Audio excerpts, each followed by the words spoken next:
Welcome back, guys. So we left off by implementing the facade design pattern. In this second part of our project, we're going to implement single responsibility principle and encapsulation into our design. So guys, let's get started. Sit back, relax, and enjoy the video. If you enjoyed the video and would like to support the channel, leave a like, comment, and subscribe. Thank you, guys. So we're going to add first an interface. An interface. Okay. And what is interface going to be named? We're going to name it ATM transaction, allowing us to add a powerful characteristic into our program. Reduce coupling, separating the interface from the concrete classes / implementations. Reduce the coupling between classes, easier to switch implementations and introduce new functionality without affecting the existing code base.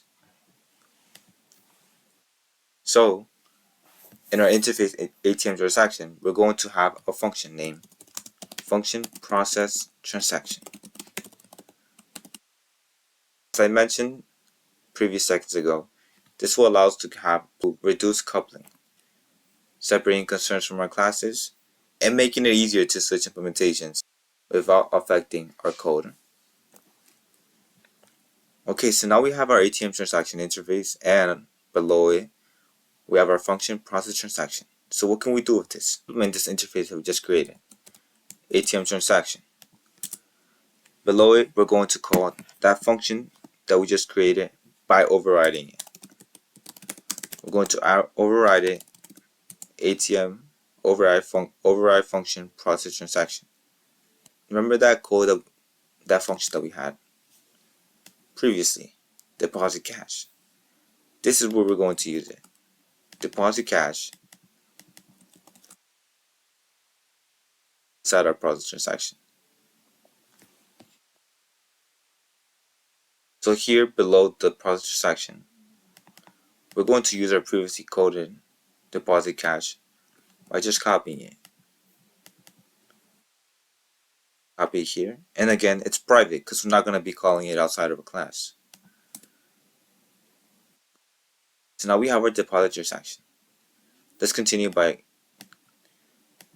this by doing it with now our withdrawal. And just like our deposit transaction, withdrawal transaction is also going to implement the ATM transaction interface. So we're going to override the function process transaction, and we're going to call that previously coded withdraw cash function. We're going to go back into our ATM, our previously coded class, and we're going to copy this function here below the function process transaction. So it seems like we're done here. But again, I want to mention, just like I mentioned at the beginning of the video, encapsulation. By encapsulating the withdraw cash method, the implementation details of how withdrawals are processed are hidden within the class. This encapsulation reduces the chances of errors and bugs when dealing with withdrawal-related logic. Now we have our deposit transaction, or withdrawal transaction, and now I think we need our balance transaction. So just like we named it before, we're going to call it balance retrieval transaction. We're going to create a class, and it's going to implement the ATM transaction.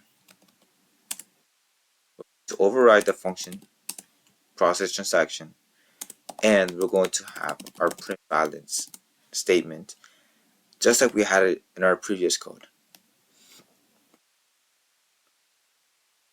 We're just going to copy this code here, go back to our balance retrieval transaction, and below it we're going to create a new function. We're going to name it print balance, and print balance is going to do what it did before, print line, and it's going to print line our current balance. Okay, so now that we're done with 3 classes objects that we just created, we can go back to ATM transaction facade. Here, fix it, cut, continue. Okay, so now we're done with mostly everything. But let's go back to balance retrieval transaction. Okay, now we implement the balance statement. It's going to print our current balance using an account balance variable. By implementing the single responsibility principle into our code now, the balance retrieval transaction class adheres to the single responsibility by only having a single responsibility, which is to retrieve and print the account balance. In the previous source code, this logic was mixed with other transaction types, violating this principle. By using the single responsibility principle, facade design pattern, and encapsulation, we have now achieved a flexible and maintainable code which would be able to run with any concurring new functionalities that we add. Now let's run our code.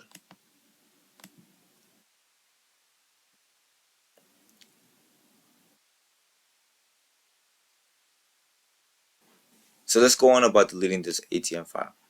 Okay, so let's add one more thing. Let's create the account balance that we previously had in our previous code. So just add it here. Classes, balance retrieval, deposit, and withdrawal.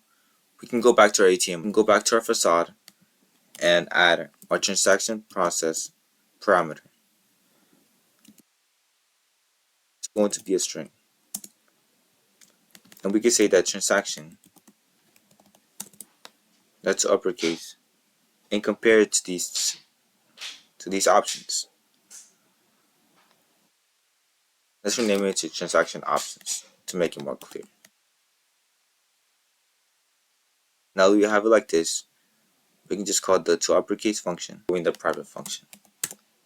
So now, at the ATM machine, we can call transaction process finally. Okay, so now we can just put here read line and convert that to uppercase. Okay, so we're not done with our code.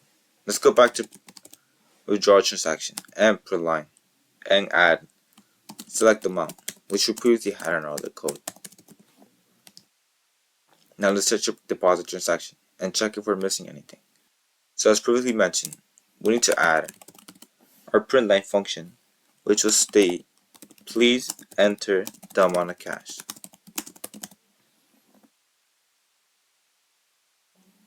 And let's check if we're missing anything else in our balance retrieval class.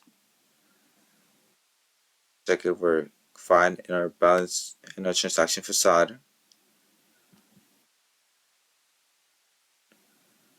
So let's have a look close. Now that we created all our classes, let's go back to ATM transaction facade class. And let's get rid of this print line function. Below here we're going to add the deposit transaction variable, and we're going to call its process transaction function. This is the same thing with withdrawal. Let's access the withdraw transaction variable and call its process transaction function. This is the same thing with balance, called the process transaction function. So now that we're done with our program, let's go back to main. Let's run this code. So it seems like it's working perfectly fine. Let's first try our first option, withdraw. So see, now it's asking me to select an amount. Let's select 30. Now take your cash, 30. Now let's check out the two other options just to make sure. Let's do deposit and let's enter the amount of cash. Nice. Let's work the third option. Let's check balance, right? Okay, current balance 0. Okay guys, that's all for today. As I mentioned in the beginning of the video, the facade design pattern, single responsibility principle, and encapsulation can make your program flexible and easy to maintain, just as we did with our ATM project. As we look forward into developing our project, let's take practices and follow these guidelines, as it allows us to build and maintain efficient code. Thank you guys. Make sure to leave a like, comment, and subscribe. I'll see you guys in the next video.